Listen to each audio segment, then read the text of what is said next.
भोजन पर्याप्त हो, इस थाली में जो भोजन है वही पर्याप्त हो। और सन्यासी ने भोजन किया और याज्ञवल के जैसा तपस्वी योगी उसके चरणों में लेट गया, कृष्ण के चरणों में लेट गया। कि वास्तव में हम अभी तक समझ नहीं पाए थे अपने आप को ही कि प्राणमय कोश, ऊर्ध्वमय कोश कितने उच्च कोटि की क्रियाएं हैं। ये क्रियाएं उस समय भी थी, ये क्रियाएं आज भी जीवित हैं। विद्याएं तो उसमें भी थी, विद्याएं आज भी जीवित हैं, मगर सुपात्र को ही दान दिया जाता है। और सुपात्र का मतलब है जो शिष्य हो, क्योंकि अगर सुपात्र नहीं होते तो आप मेरे शिष्य बनते ही कैसे? कुपात्र तो आप है ही नहीं। आपका पात्र टूटा फूटा हो सकता है, आपकी झोली फटी हुई हो सकती है, मैं उसमें डालूं वो पूरी झोली में नहीं रहे, नीचे गिर सकता है, ये तो हो सकता है। कुपात्र नहीं है आप, ये गारंटी की बात है।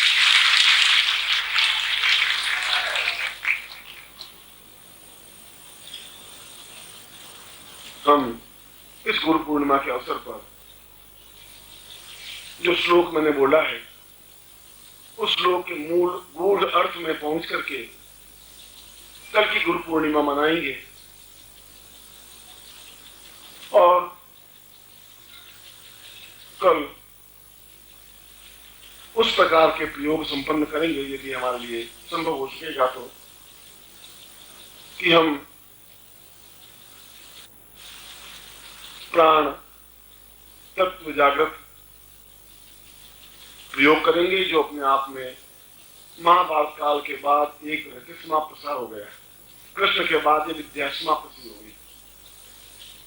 शंकराचार्य ने प्रयत्न किए, विद्या समाप्त होने का मतलब है विद्या लोप नहीं हुई, मगर इसके बीच सैकड़ों आज आई, सैकड़ों लोगों ने हमारे ग्रंथों को जला दिया, हमारे धार्मिक ग्रंथों को नष्ट कर दिया, हमारे जीव काट ली उन पंडितों की। ऐसे मुगल भी हुए और विद्याएं अपने आप में तिरोहित हो गई, खंडित हो गई। मगर जो योगी ब्रह्मांड से विद्या प्राप्त करता है, पोथियों से नहीं, ब्रह्मांड की ध्वनियों से, तो वे विद्याएं जीवित तो हैं, पूरे ब्रह्मांड में निहित हैं। इस समय भी जहां बैठा हूं तो मेरे सामने संगीत भी है और इंग्लैंड के प्रधानमंत्री का भाषण भी चल रहा है। केवल मुझे टेलीविजन को रखना है, मगर यहां दिख तो कुछ नहीं रहा है कि इंग्लैंड का मुख्यमंत्री बोल रहा है, मगर वो शब्द हवा में तैर जरूर रहे हैं।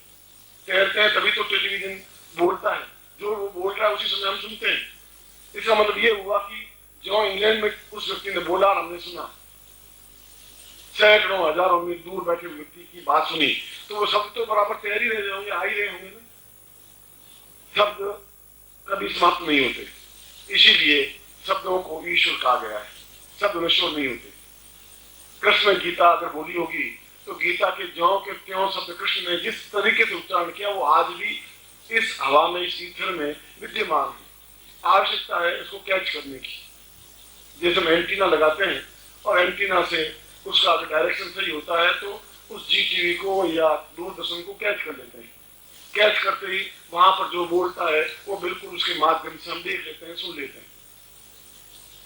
हमारा हृदय में उस एंटीना को लगाना है जिसके माध्यम से जो आज तक विद्याएं समाप्त हुई उनको वापस हम प्राप्त कर सके। उस एंटीना को प्राण तत्व जागरण प्रयोग कहते हैं। जहां प्राण तत्व जागरण होते हैं, देह तो अपने आप में फिर बिल्कुल समाप्त, मामूली सी हो जाती है। जहां प्राण तत्व ही सब कुछ हो जाता है, प्राणों के माध्यम से आदमी उस जगह पहुंच जाता है, फिर वो वृद्ध नहीं होता।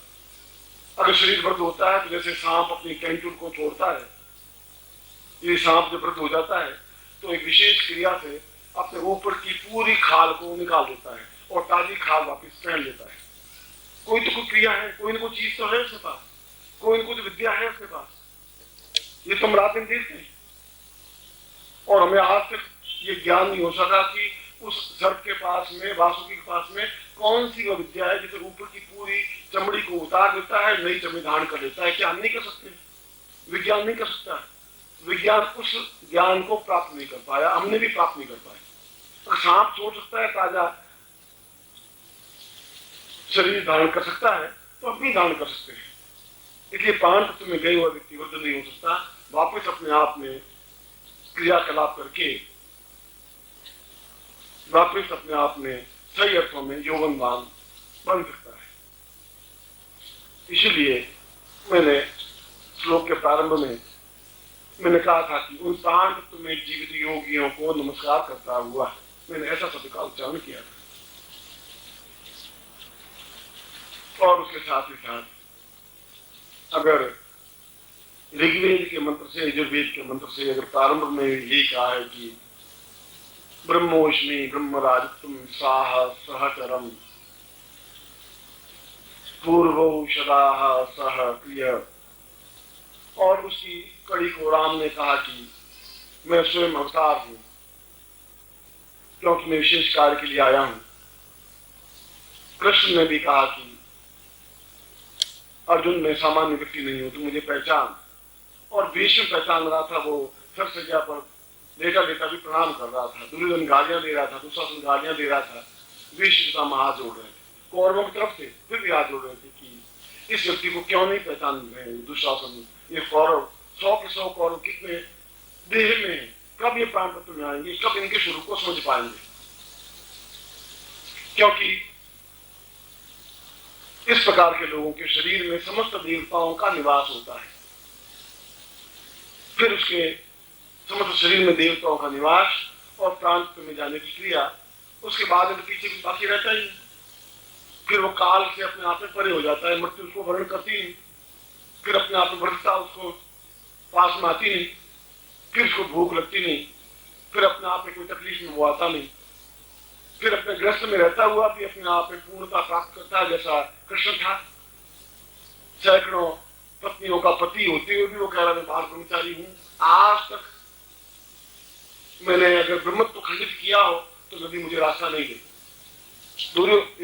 मतलब द्वारका का राजा रुक्मिणी, सत्यभामा और 8, 9, 10 पटरानियां और 16,000 रानियों का पति, 16,000, और वो कह रहा है मैं अखंड ब्रह्मचारी हूं।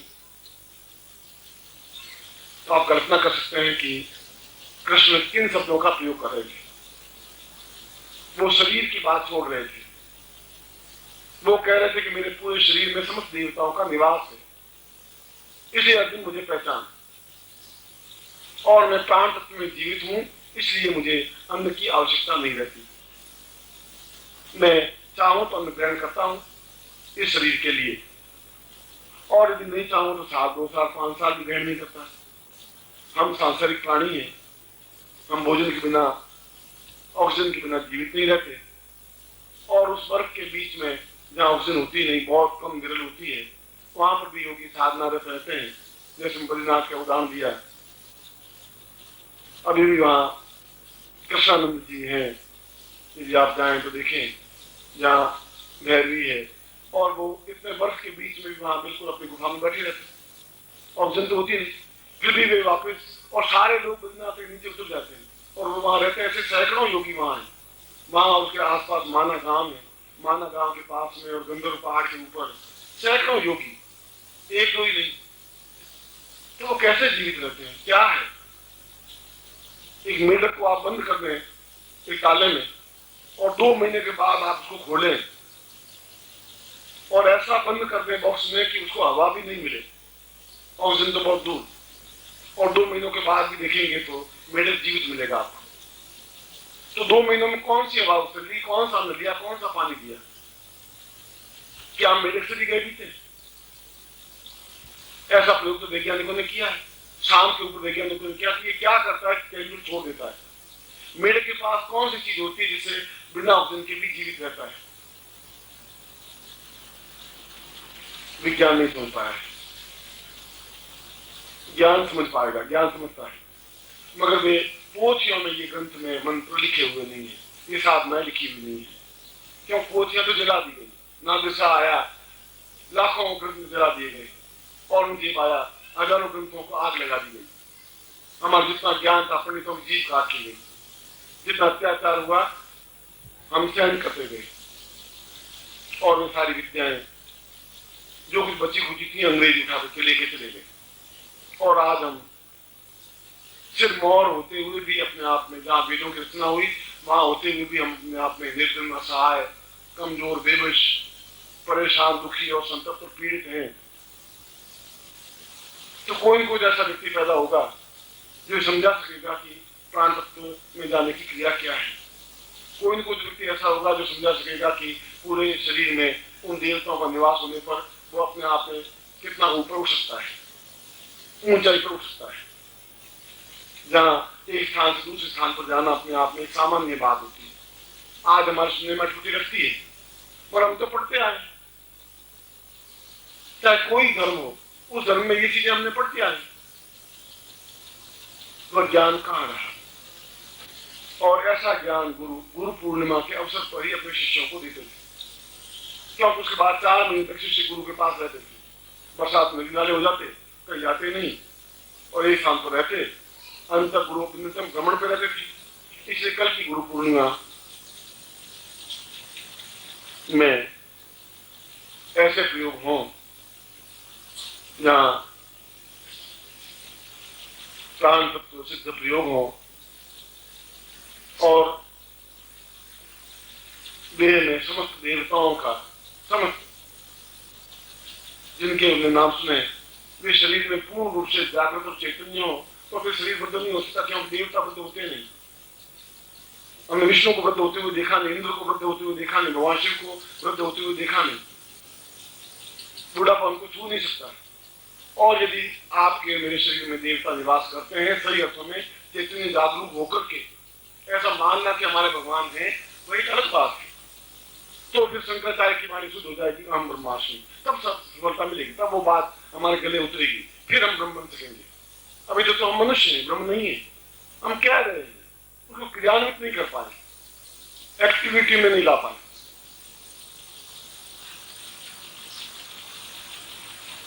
कल प्रातः काल इन दोनों प्रयोगों को संपन्न करेंगे अपन। बहुत महत्वपूर्ण और गूढ़ प्रयोग, अद्वितीय और श्रेष्ठ प्रयोग, दोनों प्रयोगों को संपन्न करेंगे। फिर गुरु पूजन करेंगे। समस्त शिष्य अपने स्थान पर बैठ करके गुरु पूजन होगा। ये प्रातः काल की बात बता रहा हूं। और उसके बाद में प्रत्येक शिष्य की आकांक्षा रहती है कि गुरु के चरणों को स्पर्श करूं, गुरु पूर्णिमा का अवसर है, तो वैसा हो। और जहां ऊर्ध्वरेता प्रयोग है, जैसे मैंने आज सुबह प्रवचन में कहा था कि शक्तिपात, और शक्तिपात से भी ऊपर उठ करके ऊर्ध्वपात। तो शक्तिपात तो मैंने कई बार आप लोगों को साथ किया है, तो ऊर्ध्वपात क्रिया तो मैंने संपन्न की नहीं, करवाई भी नहीं आपको। क्यों नहीं करवाई, इसका उत्तर मेरे पास नहीं। उत्तर इसलिए नहीं है कि जब समय आता है तभी कोई चीज आदान प्रदान हो सकती है। शायद कल का समय ऐसा हो कि मैं आपको ऊर्ध्वपात क्रिया से संपन्न कर सकूं, वह जीवन का संपूर्ण होगा।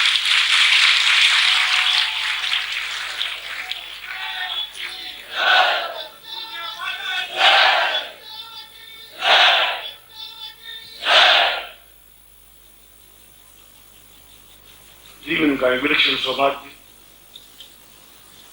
जीवन का एक अद्वितीय सौभाग्य। आप